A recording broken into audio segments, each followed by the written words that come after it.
गणेश भगवान की जय, विष्णु भगवान की जय। आज मैं आपको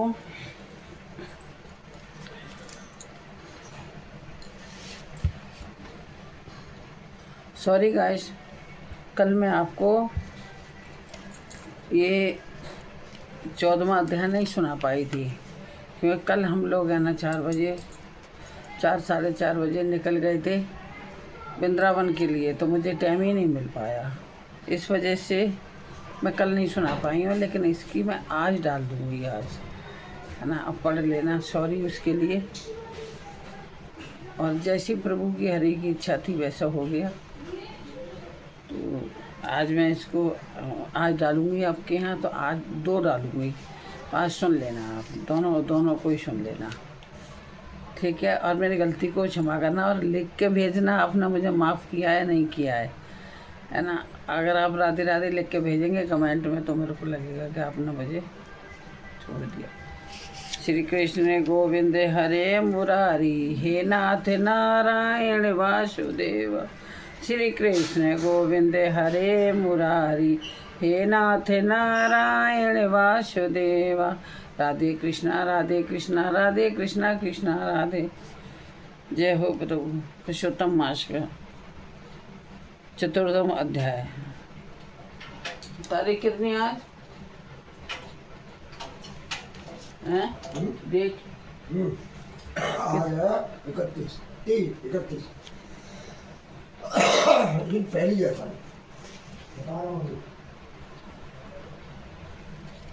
चतुर्थमास। आज मैं 2 डालूंगी।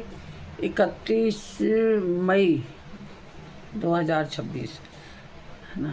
तो आज मैं इसको 2 आपके पास 2 भेजूंगी, 2 कथाएं। आप प्लीज़ दोनों कथाओं को सुनना और मेरी गलती को क्षमा करो। राधे राधे जरूर भेजना लिख के। चतुर्दशम अध्याय। चिंताग्रस्त राजा धृंधवा की कथा को आगे सुनाते हुए श्री नारायण जी ने कहा, इस प्रकार चिंता करते हुए राजा के पास दिव्य रामचरित्र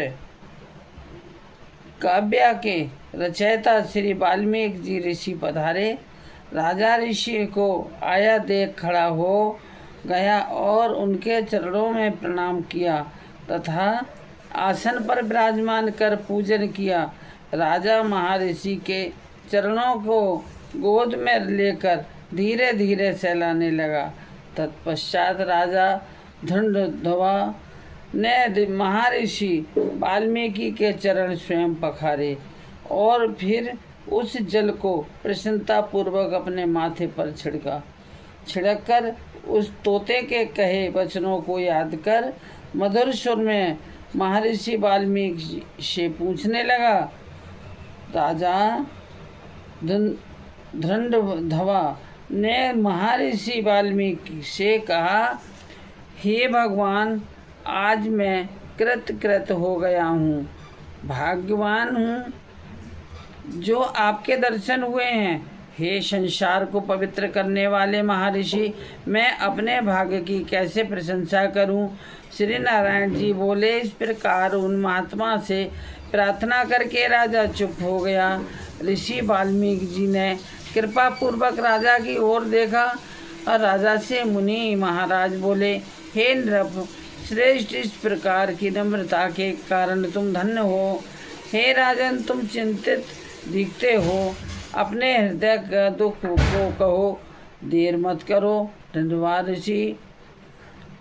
धृंधवा बोला, आपके चरणों के प्रताप से मैं हर प्रकार से प्रसन्न हूँ, किंतु मेरे हृदय में एक बड़ा संशय है।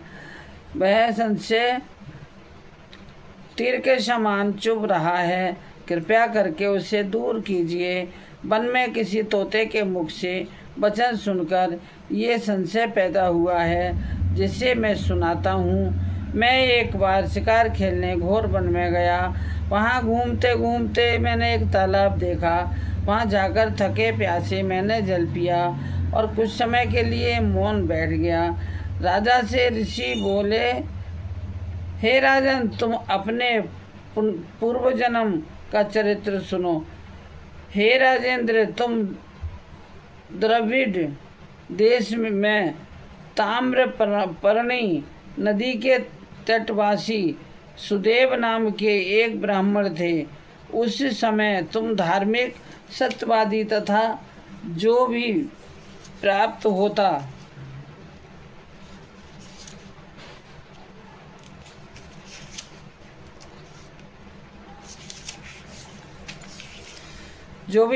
होता हो जाए उसी से ही प्रसन्न रहने वाले, वेद के अध्ययन में रत तथा विष्णु भक्ति में लगे हुए थे। गृहस्थ धर्म में तुम्हारी पत्नी भी सुंदर, चतुर और गुणवंती थी। तुम्हारी पत्नी गौतम महात्मा की पुत्री गौतमी नाम से प्रसिद्ध थी। उस जन्म में इस प्रकार गृहस्थ का पालन करते समय बीत गया, किंतु तुम्हें सनातन संतान प्राप्त नहीं हुई। एक समय आप आसन पर बैठे थे, स्त्री तुम्हारी सेवा कर रही थी। तब तुमने दुख पूर्वक स्त्री से कहा, हे सुंदरी, पुत्र सुख से अधिक संसार में कोई सुख नहीं है। तप दान आदि से प्राप्त पुण्य फल तो दूसरे जन्म में प्राप्त होता है, किंतु शुद्ध वंशोत्पन्न संतति इस लोक एवं परलोक दोनों में सुखदायी होती है। अंत में मेरा जन्म ही निरर्थक गया। इससे तो मैं शीघ्र ही मर जाऊं, क्योंकि मुझे ये अपनी बड़ी आयु भी अच्छी नहीं लगती है। आगे की कथा सुनाते हुए महर्षि वाल्मीकि ने कहा, अपने पति के ऐसे दुखपूर्ण वचन सुनकर बेचारी पत्नी उदास हो गई। धैर्य धारण कर समझाती हुई प्रेम पूर्वक बड़े प्रेम मीठे वचनों में बोली, हे प्राण प्रिय, आप सरीखे भगवत भक्त को इस प्रकार मोहित नहीं होना चाहिए। आपने बड़ी छोटी बात कही है, आपको वैसा नहीं कहना चाहिए था। सत्यवादी और धर्मपरायण आपने स्वर्ग जीत लिया है। आप ज्ञानी होते हुए भी पुत्र सुख को ज्ञान इतना क्यों तरस रहे हैं? राजा चित्रकेतु भी इसी प्रकार पुत्र शोक से जब दुखी हुआ, तब उन्हें महर्षि अंगिरा तथा श्री नारद जी ने ज्ञान दिया था।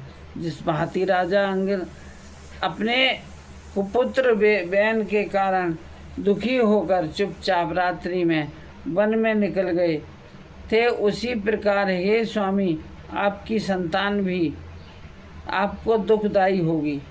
अपनी धर्मपत्नी के ये वचन सुनकर वह ब्राह्मण ताम्रपर्णी नदी के किनारे पहुंचा। वहां जाकर नदी में स्नान किया, तपस्या की प्रारंभ कर दी और 5वें दिन से केवल भूखे पत्ते पर जल लेने पर लगा।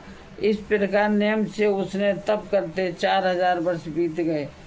हे राजन, उसके उग्र तप से तीनों लोग कांपने लगा। तप को देखकर भक्तवत्सल भगवान गरुड़ पर चढ़कर उसे मन वांछित वर देने हेतु उसके निकट पधारे। हे राजन, आप पूर्व जन्म के वही ब्राह्मण हो। यति श्री पुरुषोत्तम मास महात्मे वाल्मीकि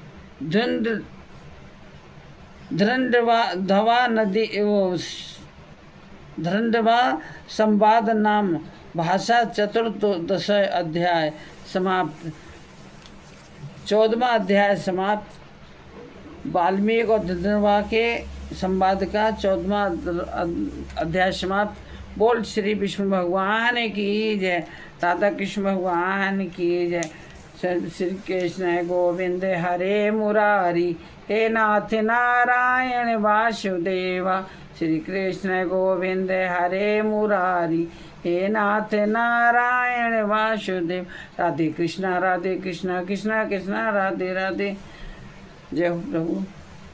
आप ज़रूर इसको कहें, मुझे लाइक करें, सपोर्ट करें और कमेंट में लिख के भेजें। राधे राधे। जय श्री। आज का अध्याय ही समाप्त होता है। अब मैं आज कल का अध्याय है ये, और आज का अध्याय आज डालूँगी। जय श्री राधे।